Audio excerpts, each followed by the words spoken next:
Hello, welcome. Come to Active Kitchen. So today I'm going to be making some stew beef.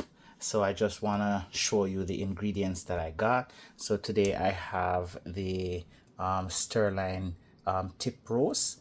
Now it doesn't matter which part of the beef you use of the cow, any part works, except the skin and the foot, you know what I mean? But and the intestines. But yeah, any part of the dark meat of the beef, you can use for stir fry. So here I have the pot roast, the sirloin roast, and I have some onion, some garlic, a piece of ginger, not all of this, just a little piece of ginger I'm gonna use, some potatoes to kind of beef up the stew, to stretch it, so because I'm feeding a lot of people with this, some carrots, my bell peppers. This pepper is not too hot, but I'm gonna put it in whole, and my thyme. So I'm going to cut this up and I'm going to show you how I season it and start to cook it. All right. Okay, so now that my beef is cut up and washed, I am going to add some homemade ground outside, I call it my garden seasoning, like my scallions and peppers and onions. So it's all ground up and it's liquefied here. And I have some jerk seasoning from this place called Spurt Reef, Jamaica. I believe it's not made in Jamaica. It's very, very liquidy, very, very watery, and it's not as potent, but I'm gonna add a little bit since I have it. I'm gonna have some chicken seasoning and some more chicken seasoning. This is all-purpose meat seasoning, but I just label this bottle and call it chicken seasoning.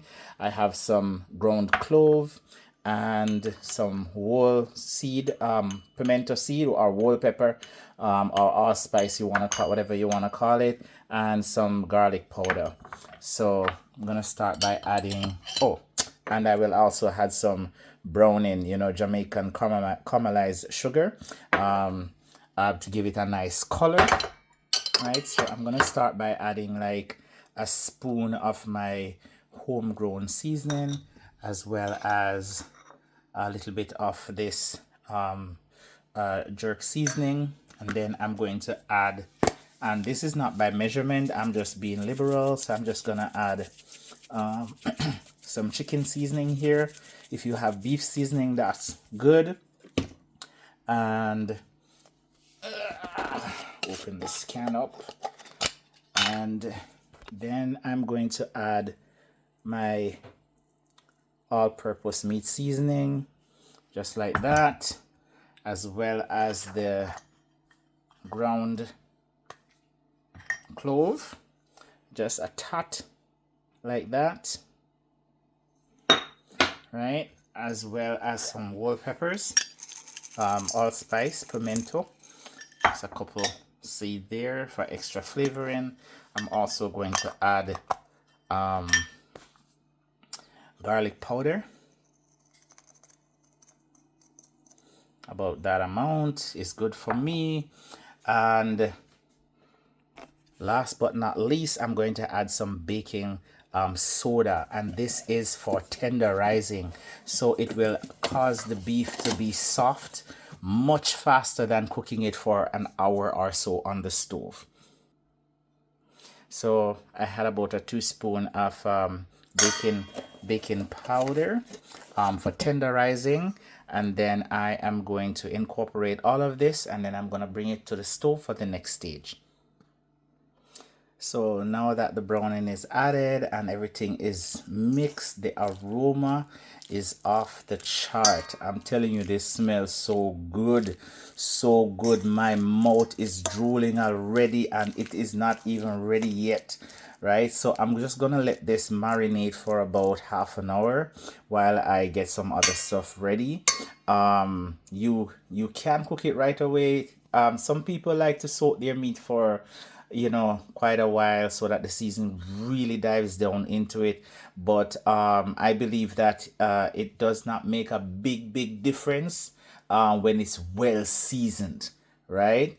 You can cook this right away, or you can allow it to soak, but it doesn't make a difference to me, especially because there is no bone for it to soak into. But this is going to be so flavorful, and I'm excited to take it to the next level. So now all my fillers are chopped up. So again, I have the onion, the peppers, the carrot, the thyme, ginger, garlic, and the potatoes at the bottom. So when the beef is finished cooking, I will add this to kind of like allow it to finish, completely finish with this, right? Simmer down. All right, so yeah, stay tuned for the next segment. It's been about 15 minutes now since the beef is marinating, so I'm just gonna allow it some more time while I do something else in the kitchen. Okay, so my meat have been soaking for about 45 minutes to an hour, and I'm just going to add some sugar to the pot, and I'm just gonna let it caramelize. So there we have the sugar caramelized, and it's almost to a boil, bubbling, which is what you kind of want to see.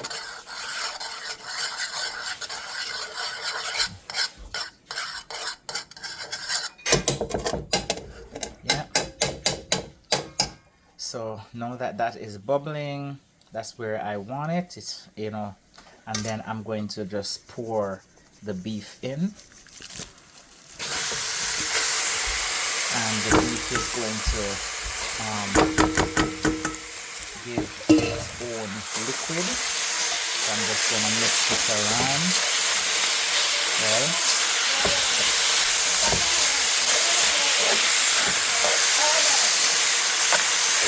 Oh, the smell is divine.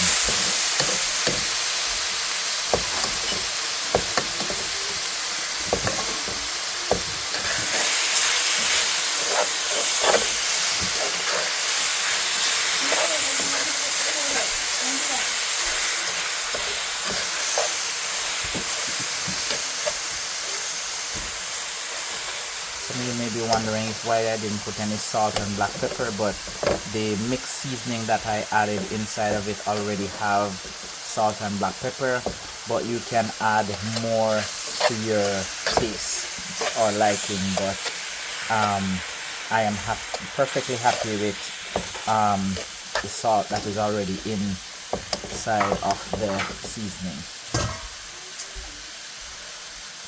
Right, so I'm just going to cover this and let it simmer, and the beef is going to release its own juice, to which I would add some water later and allow it to cook down.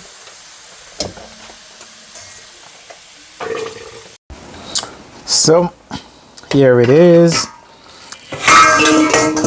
So it has been boiling for about 45 to 50 minutes. And the beef is nice and tender, as you can see, nice and tender. So now I'm going to add my vegetable seasoning to it. Then I'm just gonna give it a little stir. Let me just pick this up for a moment so I can incorporate the rest of this in so that it can boil.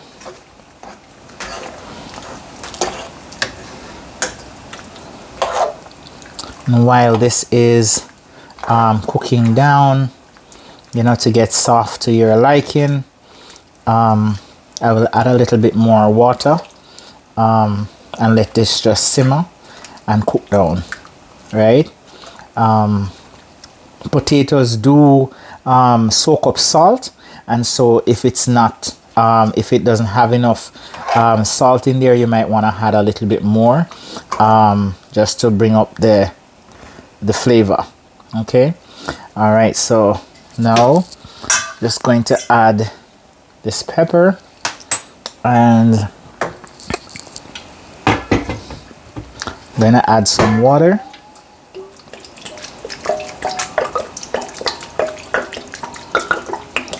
And then I'm going to allow this to cook down. Okay.